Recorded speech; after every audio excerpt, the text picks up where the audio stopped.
Peace, peace, peace, family. It's your boy Treetop Chris checking in, and welcome back to Treetop Finance, where we talk about everything finance, as well as wealth building strategies and credit funding.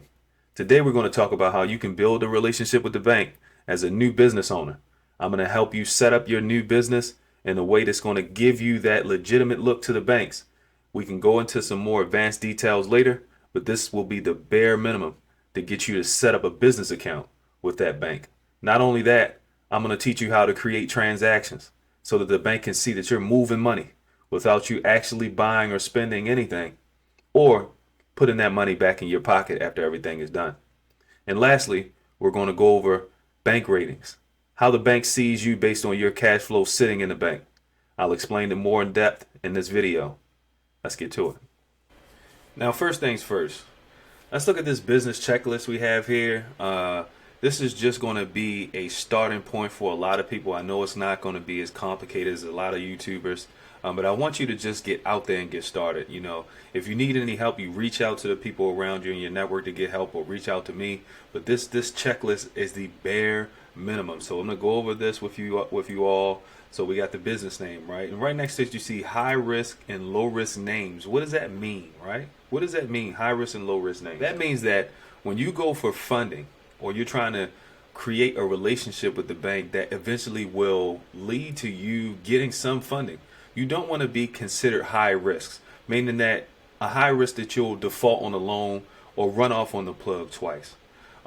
We want to build relationships where people can trust us and believe that our business is legitimate and that we're not scammers. Basically, if you have anything in your name that kind of points to high risk industries like trucking businesses, real estate, adult industries, cannabis, liquor, tobacco, dry cleaning, auto rentals, restaurants. Basically, if you could think of a business that is kind of struggling on the grand scheme of things, and a lot of people don't even pay a lot of attention to a lot of businesses to know if they're struggling or not, but I'm basically giving them to you now. So again, you got money, anything to do with finance, you would think they would give you money for, but because a lot of people are saturating the market with finance, they're finding out information and they're trying to sell it to people for as much as possible.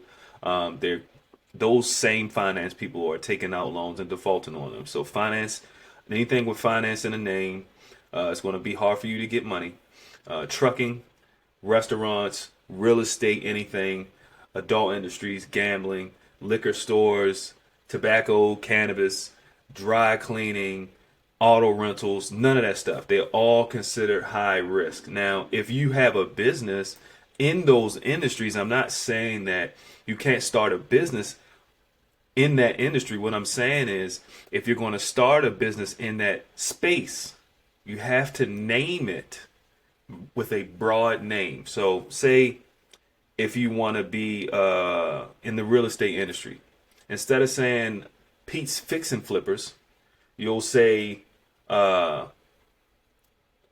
Forever General Management Company, right? Think about it. So I'm a general management company.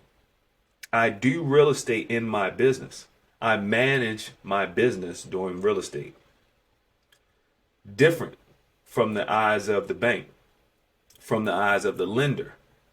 But someone who doesn't take the time to read into what's high risk and what's low risk makes it easier for the bank to kind of cast you aside, right? So if you're in construction or real estate or auto rentals, just call it general management. Make it a general management name type, right? If you're into fix and flips, instead of it saying, you're calling it fix and flippers, you're property management. You follow me here? You see what I'm trying to do? So, if you're financial services, you're a consulting company, right? So it general business, like, if you're doing any of those other businesses that I've said, you're just a general business service. That's what you do, and if you're in trucking, you're in logistics. You follow me? Now, keep those in mind. You don't want to have the name in your name. Now, to come up with a name, I have a website that you can go to that will automatically generate your name using artificial intelligence. Okay, family, so we're here on namelicks.com. This is a business name generator for all the people who have a tough time coming up with a business name. I'm giving you the sauce here for free. All you have to do is go to namelicks.com, enter your keyword, and they'll generate you a name. Get name ideas. Namelicks generates short, catchy names with a state-of-the-art language model. Basically, it's an artificial intelligence that generates names for you. I don't think anyone else on YouTube is telling people about this stuff and building these businesses, but I'm giving it to you guys for free here. Remember, we got some low risk names, we got some high risk names. High risk names have the high risk industry name in it. We don't want to do that. So let's go with one of the high risk industries, and just we'll break down what are some good names and what are some bad names, and it's going to create the names for us in real time. Let's generate it. All right, so we got the name style. Basically, you can have an automatic, all styles, brandable names like Google and Rolex. No English words, real words, short phrase, 2 words. We're just gonna go with auto to make it easier and not make the video too long. Let's go to next. We got the select generation randomness. So it's going to create the names, but you want to figure out, you want your name to be random. Do you want it to have a more direct name? Do you want it to have more creative results? I always go with medium, which is balanced. So let's move forward with that. All right, and here's the brand info. You can add any keywords. They may be related to your idea or business. Short 1-sentence description of your business or product. That'll help the AI generate names based off of keywords and terms that you create and give to the artificial intelligence. But we're going to leave everything as is. We're going to see what the computer mind will come up with and make this as easy as possible for you guys in the same token. So let's go ahead and generate. All right, we got it. We got a bunch of names here. We got Ditch Door, Freight Runners, Mo Mover, Sky Transit, Swift Shipper, Haulers, Trail Tracks. All these names don't look too bad. Transport Wave, Freight Freak, Move It, Logio. These are just random names, right? Now, if we were looking through these names and we wanted to pick good names and bad names, so Trucker Gaze, bad name. Most of these are really good names. They're generalized names. You want names that are generalized. But as you can see, there are a bunch of different names here, right? You can register the domain on the fly. Swift Logics. I like that. Let's see what happens when we do that. So Swift Logics, they'll even give you different ideas. You know what I mean? This is crazy. Swift Logics, these are different backgrounds that you can have. You can purchase them. Remember, we're just trying to get names. If you want to keep these for yourself, you can. You can edit it. It gives you like a little logo automatically. But Swift Logics, right? Remember, if you're a trucking company, you're a logistics company. But this is just Namelicks. This is just something that'll help you all in the meantime. Okay, family. So business addresses. Now, business addresses you can get online. If you don't have a place out in the open that you can use, for my sole proprietors out there, you can use your home address. For my LLC owners, you can use your home address. Just keep in mind that banks do look down on businesses that use their home address, but in today's times, because of the pandemic and a lot of online, retail online shoppers, people who actually work out of their home, they sell and do a lot of online retail from their homes. It's not as bad as it used to be, but you always want something called a brick and mortar. What is a brick and mortar? Brick and mortar just means that it's a building that's not your home that looks like a business when they look it up. So these examples that I have on the screen are different places that you can use to get a business address for your business when you're going to get yourself set up to go have that conversation with the bank or get your bank account set up so you can start building that relationship. So the first site we're looking at is Ipostal One. That's ipostal1.com. They have a different view. They have different plans and locations.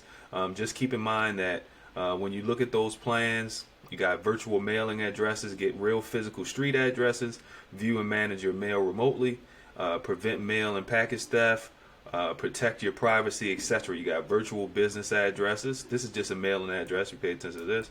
This is the actual business address. It's still $9.99 a month. Includes everything from virtual mailing, plus you use it to register your business, upgrade your business image, and optional office building address. And then you got a virtual office with a digital mailbox plus phone and fax. This is everything for $39.99. Comes with a local toll-free number, call forwarding, and voicemail. So you get all of that for $39.99. This is Ipostal service. This is how it works. You can pause the video and check this out. But just for the sake of speed in this video, we're going to keep it moving. That's Ipostal 1. Let me get out of here. We got some cookies. I'm going to leave some stuff on your computer. But anyway, Regus. A lot of people have heard of Regus offices. These type of locations, sometimes in different areas of the country, you can actually go and visit Regus. You don't have to necessarily just get a virtual office that you'll never walk into. But with Regus, it's really cool because you can physically go there. You got your business address, you got your virtual offices, you got your virtual office plus. Again, you can go into each one of those. Now, Regus is going to be significantly more expensive than Ipostal 1. But I think the most expensive out of all the ones that I'm going to show you today. But they do have some good offers when you don't necessarily want to sit in the office and you just want a virtual office. They can't charge you but so much for a place that you're never going to set foot in. They don't have to create facilities for. So don't feel bad, that you're going with an option where you can't walk in. When you're just starting a business, a lot of people don't have a lot of money.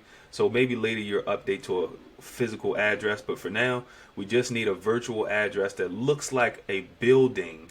When you look up the address, you want a virtual address that looks like a building when you get your virtual address. Now, that's Regus. You can go and check this website out when you get a chance. That's regus.com. And lastly, we're going to look at Opus virtualoffices.com. This is another virtual office program. And again, this one actually shows you the physical location of where you're going to have your office. So see how they have actual physical buildings that you can look at? That's the most important thing. Like, you want, when the bank looks you up, for it to look like this type of building right here, folks. This is the bread and butter. All virtual office services below for $99 a month. Live receptionists answering calls, corporate mailing addresses, corporate phone numbers, fax numbers, premium call transferring, call forwarding, voicemail converted to email, fax is converted to email, discounted meeting room times, mail scanning, business credit building. They even help you with your business credit. I wouldn't trust that, but I'm not competing with Opus, but let's just say that everyone's prices are the best when it comes to getting business credit funding. But anyway, Opus, Regus, Ipostal 1, get your business address. Let's move on to the next part of the video. Okay, so here we are on the IRS website where you get your EIN number from. If you pay attention to the top of the screen, it's irs.gov/businesses/small businesses, self-employed /Apple. Apply for an employer identification number, EIN online. And this is the page that you're going to end up with. You're going to come on here and you're going to hit apply now. But that's all I'm giving you on this because we do this for our clients. And if you want someone to help you with the service, click the link in my bio. That's all you get on the EIN. On to the next page. All right, so now that you got your EIN, you got your business name, you got your business address, you got your business phone number, all of that stuff together should allow you to get your business registered with the state. Now, after you have it registered with the state, and that's something that we'll go across in another video, go over in another video. You want to list your business online. You want to make your business have an online presence. Now, to the average consumer, you would think, oh, I need to get a website. You don't necessarily need to get a website. It helps, definitely helps. But the least that you can do is go on a few websites, and one of those websites is Yelp. I know everyone has heard of Yelp, but you can add a free business listing here. Right now, I'm going to try and add the links to these pages to help list your business in the description section of this video. So if you need these links, they'll be down there. If I get stopped by YouTube, you won't see them there, but just look at the top of the page, and it'll have it there. Or you can just go to Google and search list my business on Yelp, and then it'll pop up. Yelp for Business, you can list your business there. Once it's on Yelp, other banks and other entities will see it. Listyourself.net. This is a really, really easy and cheap and free one. You can go here, say for individuals, personal or business listings. You just go there, you stick all your information in there, and you add your listing. Now, remember, when you do this, you might start getting calls from these companies. Now, do not worry about that part. Rarely does that happen, right? And remember, when you get a business phone number, it's easy to change it. So if they start blowing your phone up, don't worry about that. The big thing is that you're listed online. You have an online presence to say, hey, bank, I'm a real person. And last, out of the listings for your business to get people to know you, of course, is Google, right? You want to list your business with Google. And again, we have the URL at the top, and I'll try to add that later if I can. But you just want to type in list yourself on Google and Google that, and you'll have this page come up, and it's you want to look for the official tissue stuff, y'all. Look for the official tissue, referee with a whistle. Don't click on the first thing that you see. Like, actually read when you look for listing yourself online to make sure that you're going to a legitimate website. So if you notice here at the top, it says how to add add your business profile to Google. And it has a little video you can watch. In this video, we'll show you how to add a business on Google Business Profile. If the business already exists on Google or someone else has claimed the business, you can request ownership. If your business is not yet on Google, you can add your business. In Google Maps, click Menu and click Add Your Business. Enter the name of your business or chain. You can also click your business name from the list of suggestions that appear as you type. Then click Next. The order of the following steps may vary depending on which type of business you're adding. Select if your business serves customers at a location where customers can visit, like a store or an office. Enter your business address. Click Next. Select if you visit or deliver to your customers. If your business doesn't have a physical location, but works in a service area, you can list the city or town instead. All right, you can watch the rest of that on your own. But basically, after you get your business information set up on your business profile, you have to do something called verification. Now, the Google verification process can be simple or extremely complicated, or somewhere in between. For me personally, to get on Google, you want to be able to have a brick and mortar where Google can look it up and see your business name on the side of the building. If they can't see your business name on the side of the building, then they'll say, I need mail, or they'll mail something to you, and you get that mail and you put in the information and give it back to Google. That's one way that they verify you. Two ways that they verify you, actually, from the building itself and through mail. It can get kind of complicated, but just know, now that you've done everything, you've listed your business, you have an online presence, you have a legitimate name, you have a good phone number, you have an EIN. We're almost ready to go to the bank